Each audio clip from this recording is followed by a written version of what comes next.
Now we'll be doing your ship construction bow and stern regions. So here we'll be doing all panting, pounding details as well as forepeak and aft peak.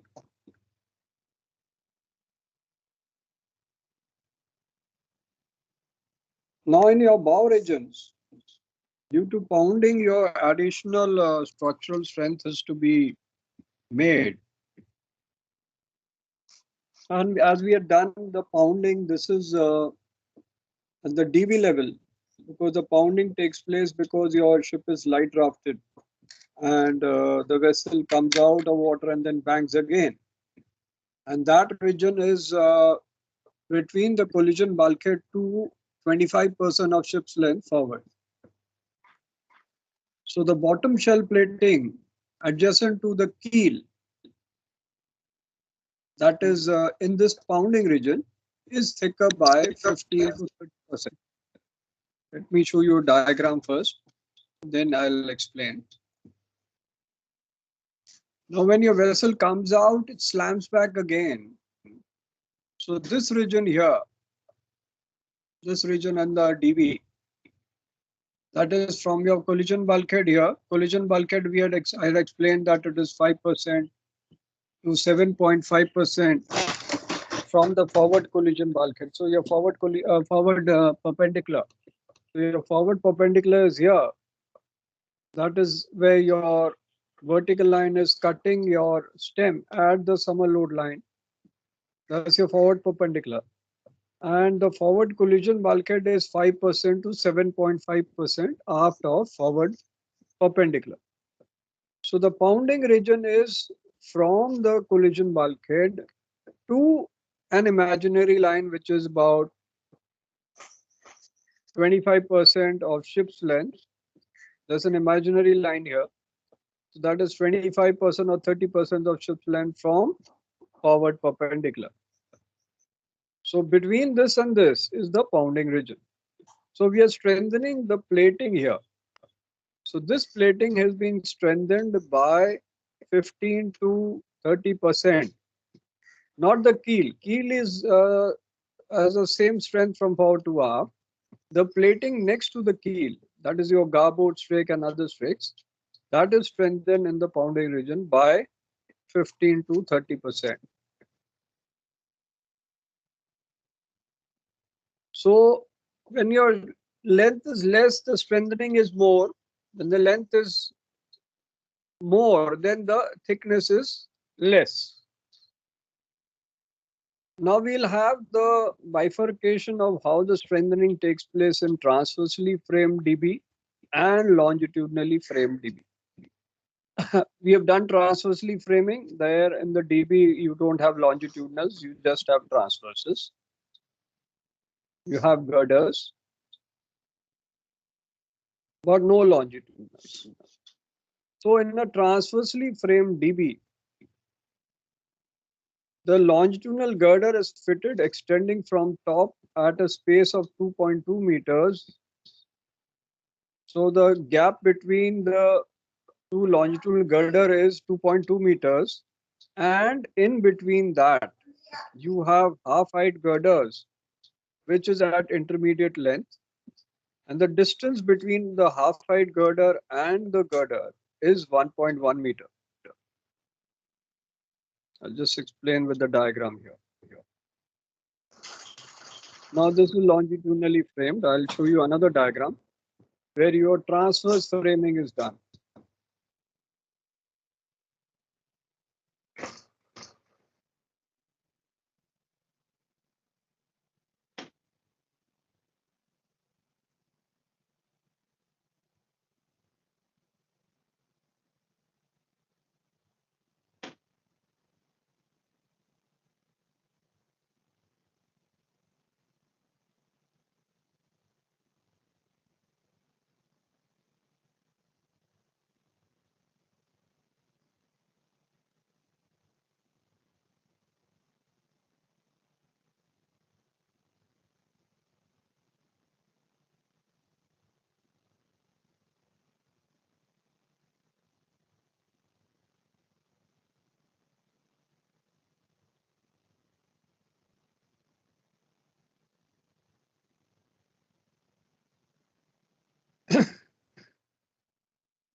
Now this is your transversely framed DB. So how is your pounding arrangement in this DB? So your centerline girder is going right from bottom till the top, touching the tank top. The intercostal girders are also touching the tank top.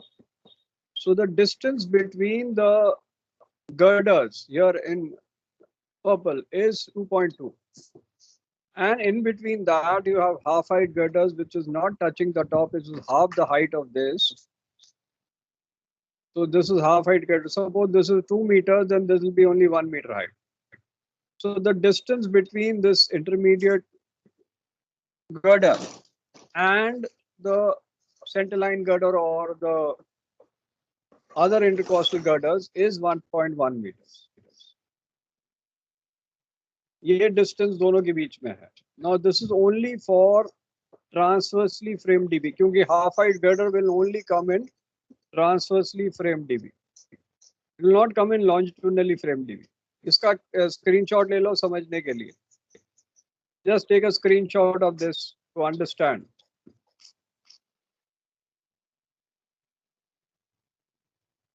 Now this is only in pounding region, बाकी region में नहीं है. Only in pounding region half height girder आएंगे, which will be in between the two girders, the intercostal girder and the center girder, or between the other intercostal girder and this intercostal girder. Half height में आएंगे. The distance between this and this will be 1.1. Distance between the two intercostal girders and center girders will be 2.2. So this is used only in transversely framed, right? Yeah, this is only in transversely frame. Longitudinally frame में अलग से है, इसमें वैसा नहीं है. ये only in transversely frame. ठीक है, this is only in transversely frame. Longitudinally frame का अलग है.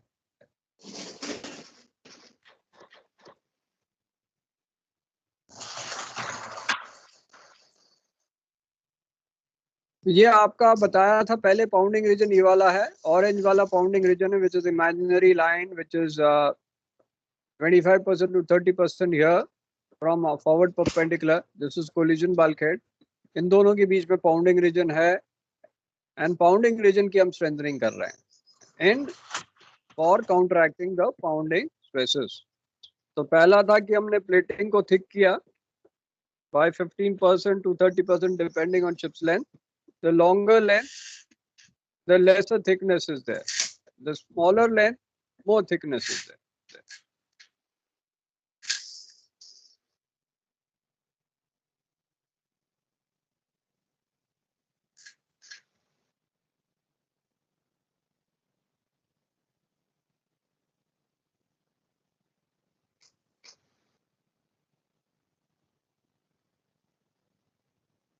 So in transversely framed DB, the longitudinal girder may be fitted extending up to top at the space of 2.2 meter, and intermediate half height girder are fitted after every girder, reducing the unsupported span to 1.1 meter. का मतलब gap 1.1 meter हो जाता है. Now in transversely framed DB, your solid plate floors are fitted at every frame space. तो every frame space में solid plate floor लगता है. Solid plate floor आपको बताया था, ब्रैकेट फ्लोर नहीं, सॉलिड प्लेट फ्लोर लगेगा जिसमें मैनहोल है. ठीक है, और ये ट्रांसवर्सली, ये जो सॉलिड प्लेट फ्लोर होगा ये ट्रांसवर्स वाला होगा क्योंकि ये ट्रांसवर्सली फ्रेम डीबी है. तो इसमें तीन चीजें आ जाती हैं. First thing is your thickness of the plate in the pounding region is thicker by 15 to 30%, not the keel, but the plating next to the keel, not the keel. Keel की तो thickness same है.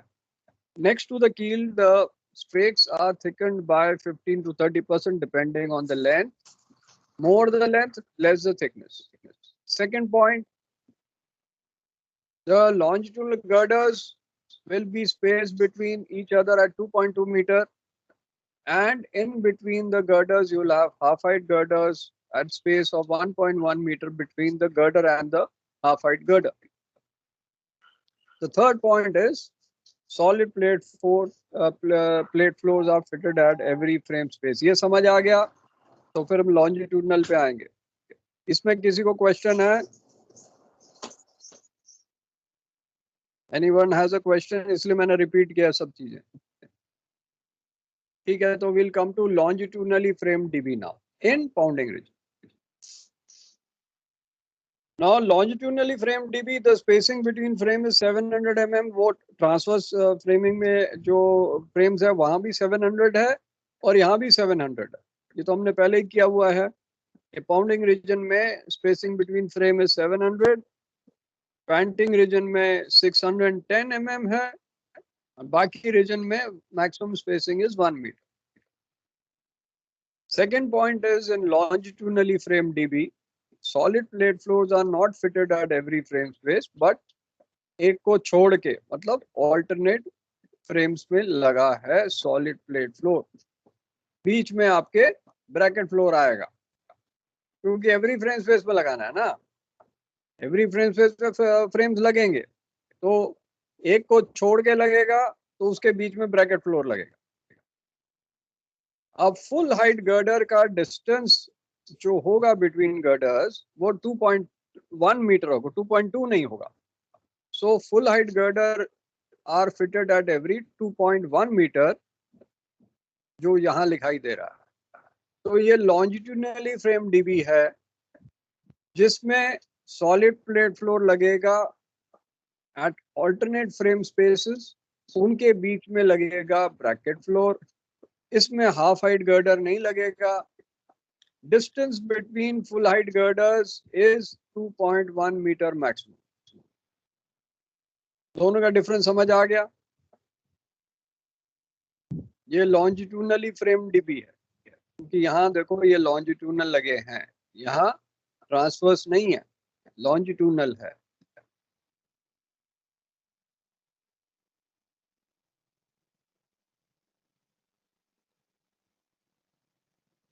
तो ये था pounding arrangement जो DBs में था.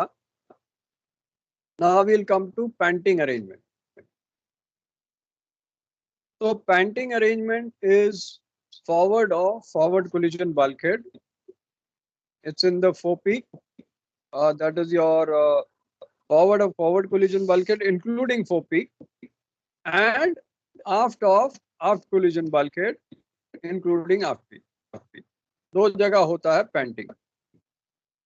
Painting स्ट्रिंजर आपके लॉन्जिट्यूडनल स्ट्रिपिंग, अब इसमें आपके जो डायग्राम से कराते हैं उसके बाद आपको आगे कराते हैं.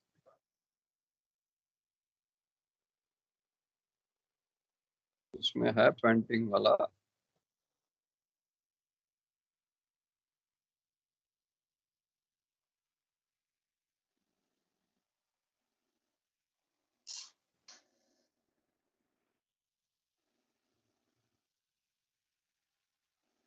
तो this is a forepeak forward of collision bulkhead. ये आपका कोलिजन बल्कहेड है. कोलिजन बल्कहेड के ऊपर स्टिफनर लगे हैं. Distance between stiffeners is not more than 760 mm, जो हमने पढ़ा था प्लेन बल्कहेड में. Distance between stiffener should not be more than 760 mm. आगे में चेन लॉकर है, उसके ऊपर भी स्टिफनर लगे हैं. यहाँ आपकी फ्रेम्स लगे हैं और फ्रेम का डिस्टेंस होगा 61 सेंटीमीटर मैक्सिमम. यहाँ वॉश बल्कहेड लगा है to reduce free surface effect, उसमें परफोरेशन लगे हैं.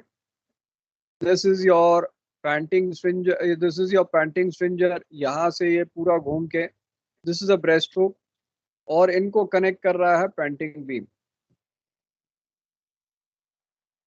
तो एक स्ट्रिंजर 1 हो गया, स्ट्रिंजर 2 हो गया, स्ट्रिंजर 3 हो गया. यहाँ आपका स्टेम बार आ गया, यहाँ डीप फ्लोर आ गया. अभी आपको एक और डायग्राम दिखाते हैं जहाँ ओपी का ही दिखाते हैं.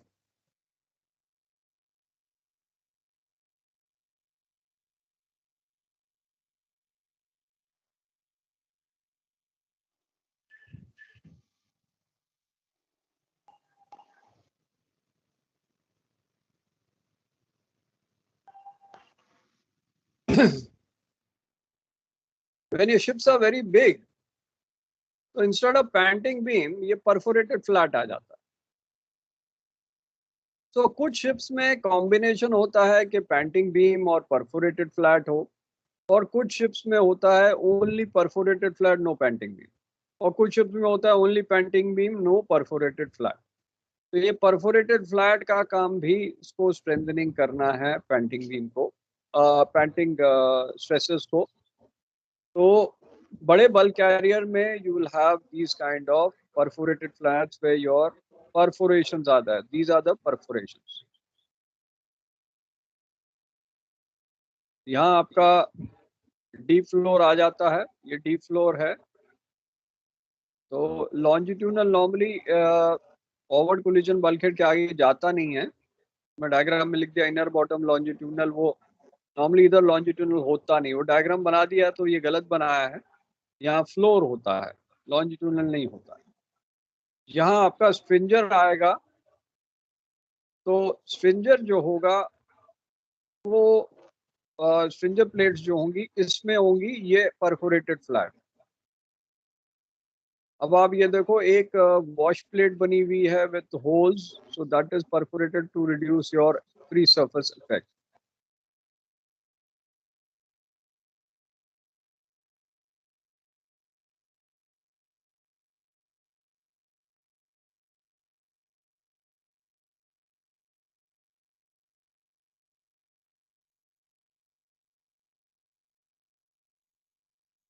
Now for panting arrangements,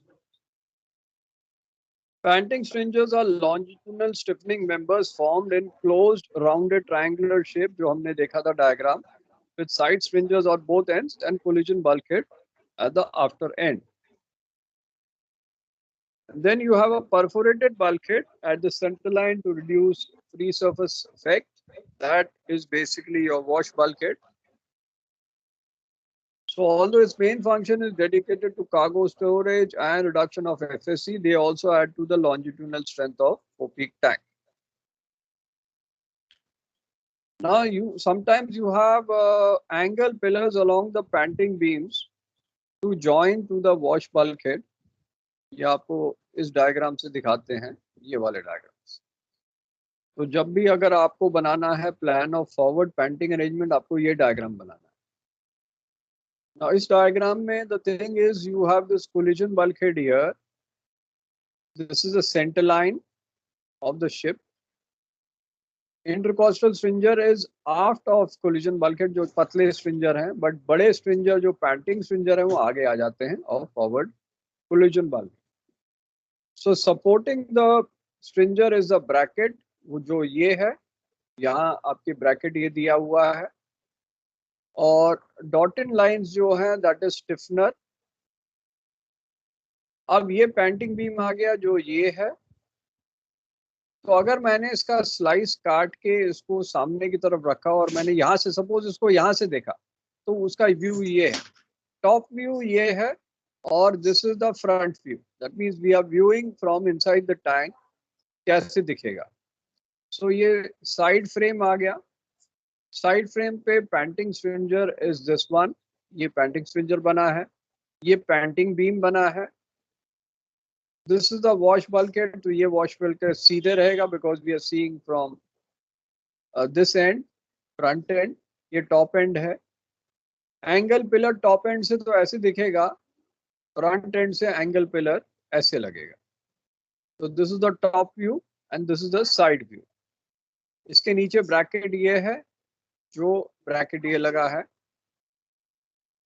now this is your perforated flat. अगर ये परफोरेटेड फ्लैट है तो परफोरेटेड फ्लैट में instead of panting beam you will have perforations. तो ये इंटरकॉस्टल स्ट्रिंजर आ गया, ये परफोरेटेड फ्लैट आ गया जिसमें ये परफोरेशन है, और यहाँ आपके स्टिफनर लगे हुए हैं कोलिजन बल्कहेड में, और distance between stiffener is not more than 760 mm. ये वाले आपके ब्रैकेट्स, ये बेसिकली आपके फ्रेम्स हैं और फ्रेम ये पैंटिंग स्ट्रिंजर ये वाला बना हुआ है और इसके नीचे जो लगा हुआ है ब्रैकेट है। सो ये ब्रैकेट लगा और नीचे डॉटेड लाइन स्टिफनर है। फ्रेम्स आपके साइड में आएंगे, this your frame and these are the perforations. आपको एक और व्यू दिखाते हैं, one more view I will show you colourful.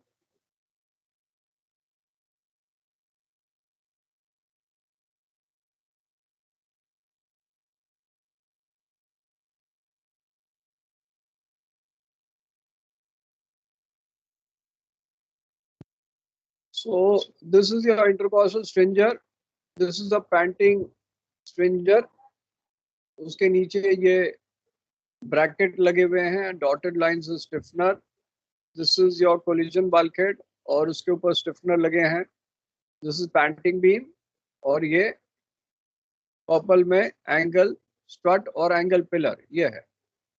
Angle pillar is basically C section, जो आपको बताया था सी सेक्शन स्टील सेक्शंस में, तो ये सी सेक्शन टाइप का, that is attached to your wash bulkhead at the centre line. अब ये फ्रंट व्यू है, this is your angle pillar and this is, इसमें आपका सेंटर लाइन बल्कहेड है जो परफोरेटेड है, दिस इज योर फ्रेम, बाहर शिप साइड है, पैंटिंग स्ट्रिंजर, पैंटिंग बीम और नीचे में bracket. Now when we go to the perforated flat, perforated flat में ये परफोरेशंस हैं सो दैट पानी इधर से उधर जाए लेकिन स्लोली जाए। तो ये गैप बना हुआ है, वो ये गैप है। तो ये आपका शिप साइड हो गया, साइड फ्रेम हो गया, तो शिप साइड फ्रेम आया, इंटरकॉस्टल गर्डर, यहाँ ब्रैकेट्स लगे हैं, ग्रीन वाला ब्रैकेट है, this is the stiffener on the collision bulkhead, this is your centre line, ये आपका सेंटर लाइन वॉश बल्कहेड। तो ये आपके परफोरेशन है, जो ये गैप है ये perforation. So if you want to take this screenshot ले लो, कलरफुल है, समझने में ज्यादा आसान है।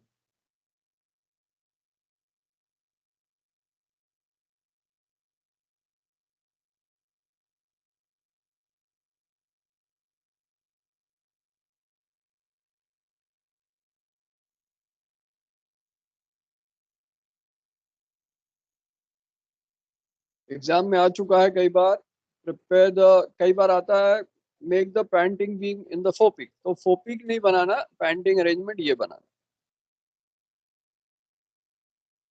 चलो we'll continue more.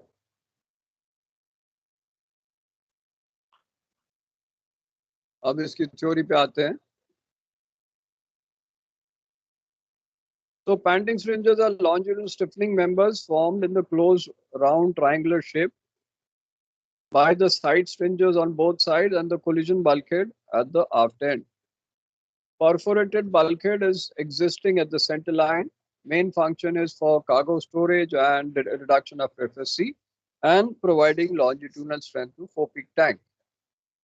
Now your angle pillars along with panting beams are joined to the wash bulkhead. So they are also very useful when unsupported span of panting beams are large. So अगर आपकी panting beam का gap ज़्यादा हो जाता है port to starboard, तो उसको angle pillar support करता है। लेकिन sometimes your large bulk carriers have got very big, quite good block coefficient. So their panting beams के बजाय we have perforated non-watertight flats to enhance your transfer strength, क्योंकि transfer strength भी काफी चाहिए होती है बल्क कैरियर्स में। So your forward end has got perforated flat rather than panting beams. तो I believe you gone in your forepeak tank, तो आपने क्या स्ट्रक्चर देखा था? पैंटिंग बीम देखा था कि परफोरेटेड फ्लैट देखा था? क्या देखा था? फोपिक में गए हो क्या नहीं गए हो? यस सर, दोनों ही क्या देखे देखा थे था? सर। हैं? देखा ही नहीं? दोनों ही देखे थे। दोनों देखे थे। कौन सा जहाज था? Tanker sir. हाँ, बल्क कैरियर वाला देखो, बताओ। टैंकर में दोनों दिखे, ठीक है। बल्क कैरियर में क्या कितना है? दोनों दिखे कि एक एक टाइप का देखा? बल्क कैरियर वाले बताओ।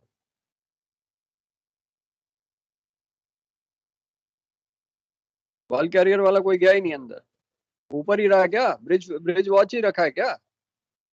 है? बल्क कैरियर वाला कोई नहीं है? चलो फिर टैंकर वाले ज्यादा है, बल्क कैरियर वाले है ही नहीं। बल्क कैरियर में अगर बड़ा बल्क कैरियर है तो उसमें सिर्फ परफोरेटेड रहता है, और टैंकर में कॉम्बिनेशन हो गया। ना ब्रेस्ट हुक्स जो आगे दिखाए थे पेंटिंग बीम में जो लगे थे आगे, not perforated flat, panting beam वाले, उनमें they are stiffening the stem plate and support the tip of panting and side stringers. Plus, they also play a very important role in transverse strengthening of large number of plates in the forward and side region. But the usability of breasthook becomes pointless when there are fin decks there. तो उस time उसका इतना use नहीं, otherwise वो painting स्ट्रिंजर को support करता है और पैंटिंग स्ट्रेसेस को रिड्यूस करता है। तो ब्रेस्ट हुक आपका दिस पॉइंट इज दैट, जहां आगे ज्वाइन करता है। So that is your breast hook. So ये फुल वाला है, और ये डायग्राम जो है आधा बनाया है इंस्टेड ऑफ फुल, बिकॉज दोनों side symmetrical and so they made only half.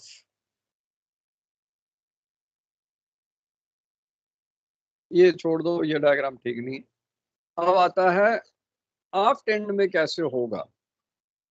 तो आफ्ट एंड का पहले स्ट्रक्चर दिखाएं, एंड ये आपके आफ्ट एंड है। तो this is your aft end arrangement, जिसमें this is aft peak tank.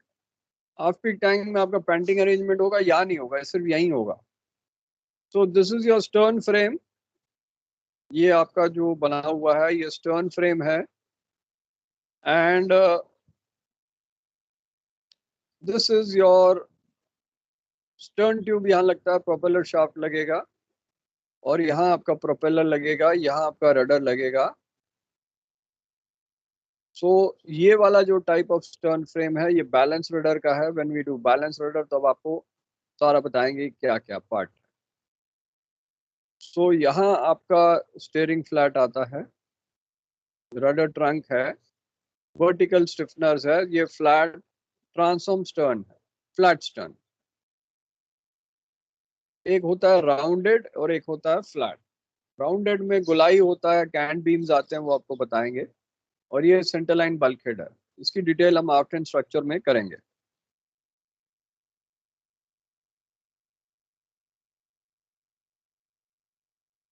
Now, aft in structure में how the panting arrangement acts is, forward में panting ज़्यादा होती है, aft में panting is reduced. So the arrangement is similar as the forepeak. And one more thing is there is the cant beams, which is there only in rounded stern. तो cant beam जो होती है, ये आपको पहले एक और दिखाएं स्ट्रक्चर जिसमें कैंट बीम्स आपको दिखाते हैं। Let me show you can't beams first. इसमें कैंट बीम डायग्राम में नहीं है,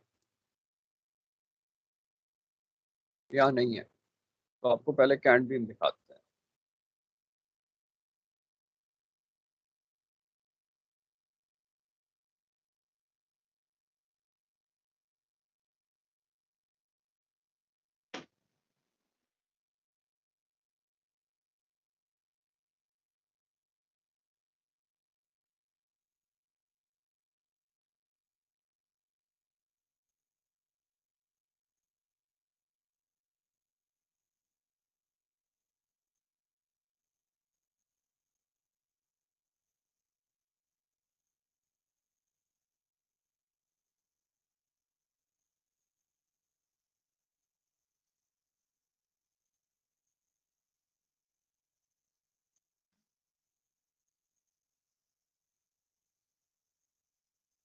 इसमें नहीं है,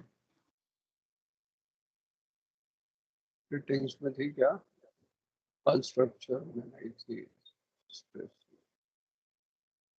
ठीक है, इसमें नहीं।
सी में होना चाहिए।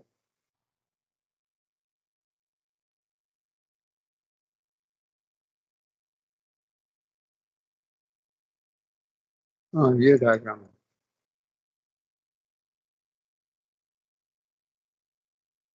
अब ये देखो, ये फ्लैट स्टर्न है, इसको कहते हैं ट्रांसफॉर्म स्टर्न, और यहाँ राउंडेड स्टर्न है। तो ये राउंडेड स्टर्न होता है, तो ये जो फ्रेम्स लगे हुए हैं साइड में, हमारे यहाँ ऐसे ऐसे लगे होते हैं सीधे सीधे, ये राउंडेड में लगे हैं, और इनके साथ कनेक्टेड होता है कैंट बीम्स। तो ये राउंडेड स्टर्न में कैंट बीम्स लगेंगे विद द कैंट फ्रेम्स। मैं आपको एक और डायग्राम दिखाता हूँ कैंट बीम्स का, मैंने बनाया था।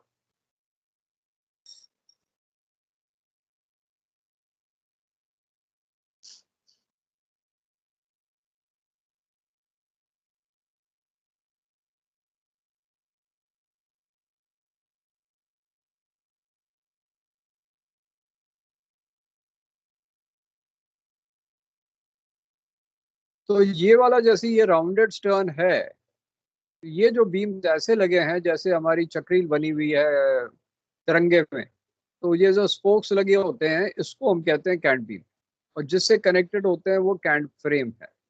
तो राउंडेड स्टर्न जो होता है, जैसे आपका पैसेंजर शिप में होता है, पुराने टाइप के जनरल कार्गो में थे राउंडेड, आजकल वाले फ्लैट स्टर्न है। तो फ्लैट स्टर्न में you will not have cant beams. तो कैंट बीम जो है वो लॉन्जिट्यूडनल स्ट्रेंथ भी देगा और ट्रांसवर्स स्ट्रेंथ भी देगा, but transform stern only transverse strength देगा, लॉन्जिट्यूडनल नहीं देगा। तो ये आपका कैंट बीम है। एक और डायग्राम मैंने बनाया था यहाँ। So cant beams are found in vessels having rounded stern like passenger ship. तो ये जो डंडी लगी हुई है ये कैंट बीम्स है, और जहां से कनेक्टेड है वो कैंट फ्रेम। हमारा ये ओवरहैंग ऑफ स्टर्न होता है, पूप के नीचे कोई सपोर्ट नहीं होता है, तो that is known as overhang of stern.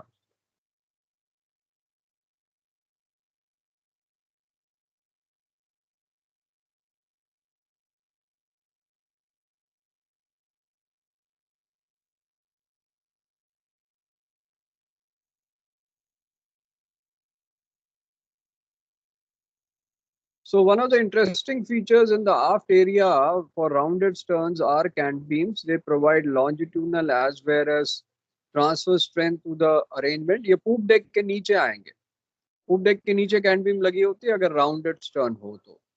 These are radial in structure and directly welded to shell plating, giving a kind of web frame structure. So these are attached to cant frames which provide additional strength.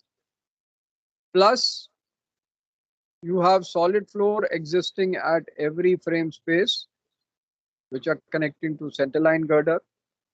And then twin decks along with upper poop deck is provided with adequate stiffening so that it gets more longitudinal strength. Then you will have stringers joining the first main frame, while deck girders are supporting the deck plating in the poop deck. Now, in some vessels, panting stringers are present in the aft peak, and the spacing between them is 2.5 meters. Forward में panting beams जो हैं उनके बीच में panting stringers जो होते हैं forward में, और जो panting beam के साथ connected होते हैं, दो spacing is 2 meters. और अगर वो परफोरेटेड फ्लैट हैं तो उनके बीच का डिस्टेंस होता है 2.5 मीटर। लेकिन आफ्ट में पैंटिंग स्ट्रिंजर्स के बीच का डिस्टेंस, वर्टिकल डिस्टेंस 2.5 मीटर होता है। ये डिफरेंस है forward end aft. As compare to bow construction, transverse frames are more in girth and depth aft. इसका मतलब जो आफ्ट पीक में ट्रांसवर्स फ्रेम जो लगे हैं उनका थिकनेस ज्यादा है और उनकी गहराई भी ज्यादा है। One more point to be noted that whenever you have a transform stern instead of rounded stern, then you don't have cant beams. Cant beams will only be in rounded stern, not in flat stern.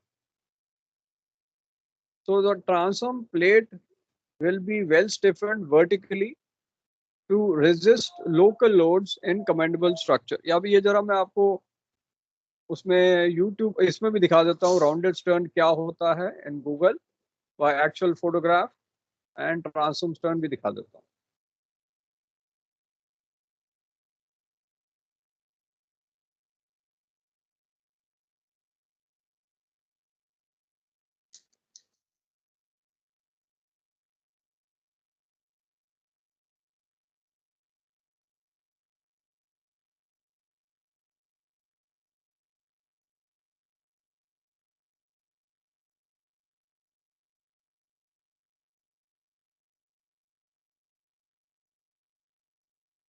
ये वाला जो है ये flat stern है. ये कहाँ गया? इसमें राउंडेड में ये दिखा दिया. ये फ्लैट स्टर्न है और राउंडेड आपको दिखा रहा. राउंडेड किधर गया? ये वाला जो नॉर्मल आपके टैंकर उसमें होता है फ्लैट स्टर्न. और ये जो देखा आपने कहाँ गया?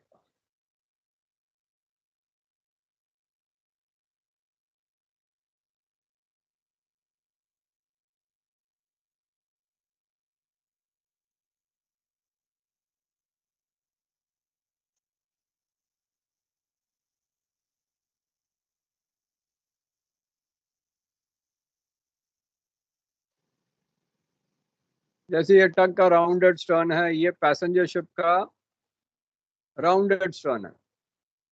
अब इसमें पूप डेक बहुत बड़ा होता है, उसको सपोर्ट करने के लिए कैंट बीम लगाया जाता है. अभी देखते हैं कैंट बीम्स का इधर कोई स्ट्रक्चर मिलेगा तो आपको दिखाते हैं. कैंट बीम्स इन पैसेंजर शिप.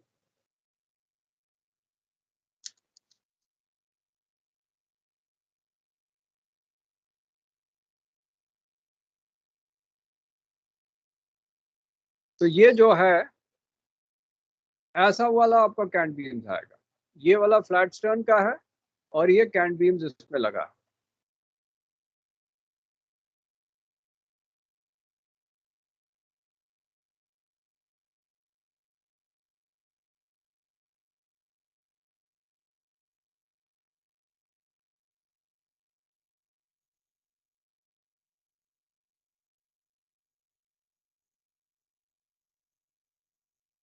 ये वाला ये बनाया हुआ कैंट फ्रेम. ये वाला देखो डायग्राम बना हुआ. इसके नीचे ऐसे राउंडेड में लगा है तो कैंट फ्रेम्स ये लगा हुआ. ये यहाँ लगा है. गोलाई अगर होती है तब लगेगा, अदरवाइज नहीं. और डायग्राम देखते हैं इसमें है कि नहीं. पैसेंजर कैंट भी में ये आ गया. ये वाला ये जो चक्कर गोलाई गोलाई में आ रहा है दैट इज कैंट बीम. तो कैंट बीम्स ये वाली है और ये जो जिससे कनेक्टेड है वो कैंट फ्रेम्स है. इसमें आपको कैंट बीम्स मिलेंगी ये वाले स्ट्रक्चर में. यहाँ यहाँ कैंट बीम्स मिलेंगी. ये आपका राउंडेड स्टर्न है तो यहाँ जो स्ट्रक्चर लगा हुआ है वो कैंट बीम्स है. आपको यहाँ भी दिखाते हैं.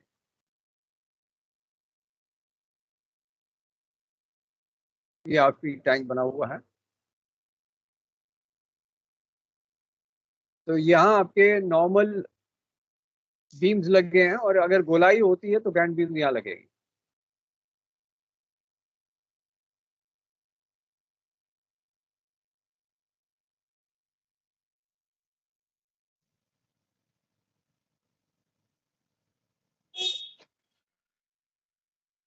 शिप कंस्ट्रक्शन में तो बहुत स्टडीज करनी पड़ती है इसलिए तो अंडरस्टैंड की चीज क्या है. बाकी आपको डायग्राम नहीं मिलेंगे इसमें नेट पे. वो आपको डायग्राम मिल गया बस वही बहुत है.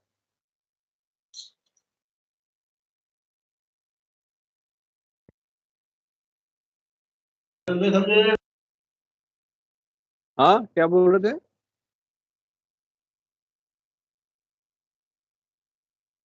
अब आएगा स्टर्न फ्रेम. तो स्टर्न फ्रेम का जरा आपको डायग्राम समझा दें यहाँ से. वैसे तो आएगा ही आपका.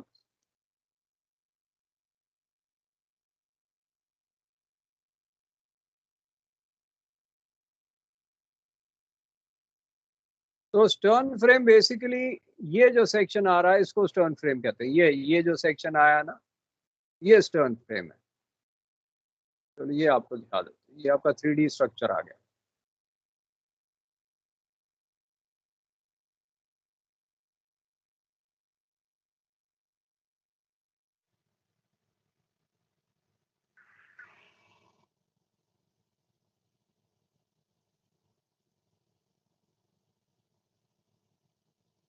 अब ये देखो, ये जो स्ट्रक्चर आया है ना, ये स्टर्न फ्रेम है।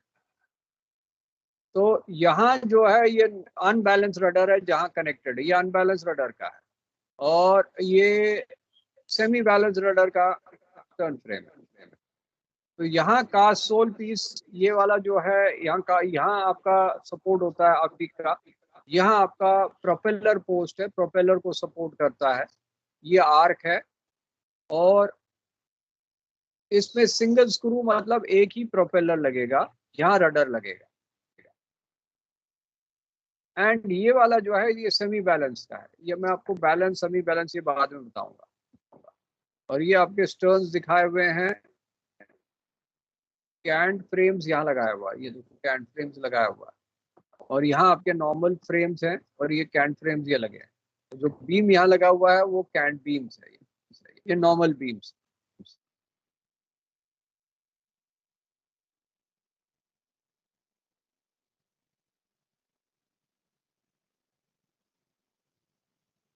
आफ्ट एंड अरेंजमेंट में अब आपको समझाएं, ये आपको डायग्राम कई बार आ चुका है। तो आफ्ट एंड अरेंजमेंट में आपका जो वर्टिकल स्टिफनर यहाँ लगा है, because this is flat stern, तो इसमें आपके राउंडेड नहीं है, ये फ्लैट है, तो इसमें सिर्फ वर्टिकल स्टिफनर होगा।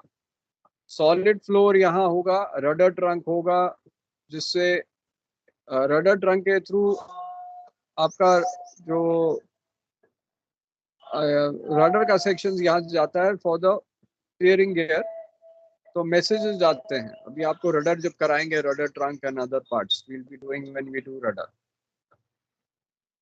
ये आपका स्टर्न फ्रेम आ गया, ये स्टर्न ट्यूब आ गया, ये कास्ट सोल पीस है जो इससे कनेक्टेड है, ये बैलेंस रडर को सपोर्ट करता है।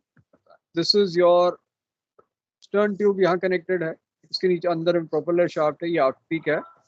These are the wash plates, और ये आपका सेंटरलाइन बल्कहेड है। तो ये डायग्राम आपको कई बार आ चुका है। आफ्टर अरेंजमेंट में ये बनाना है। आज यहीं तो रुकते हैं, बिकॉज ज्यादा करने से फिर मुश्किल हो जाएगा आपको समझ, है ना। इतना बहुत है आज के लिए, हमारे पास बहुत टाइम है, आपके रिविजन्स कराने के लिए बहुत टाइम है। तो आपका कोर्स भी बहुत अच्छी तरह चल रहा है, तो आपको सारे डाउट्स वाउट सारे क्लियर हो जाएंगे आप ही के कोर्स में। जैसे सीनियर बैच को हो गया, उनका रिवीजन खत्म हो गया, ऑलमोस्ट रिवीजन भी खत्म हो गया है, आप लोगों का भी रिवीजन हो जाएगा, ठीक है। तो उसमें कोई प्रॉब्लम नहीं है, पढ़ाई आपकी ठीक ठाक चल रही है। चलो we'll take a break now. जो अपना चाय पीना या ब्रेकफास्ट खाना है वो खा लो, राइट। तो we'll take a break now. Okay sir, thank you sir. Thank you sir. Notes आपको मिल गए होंगे।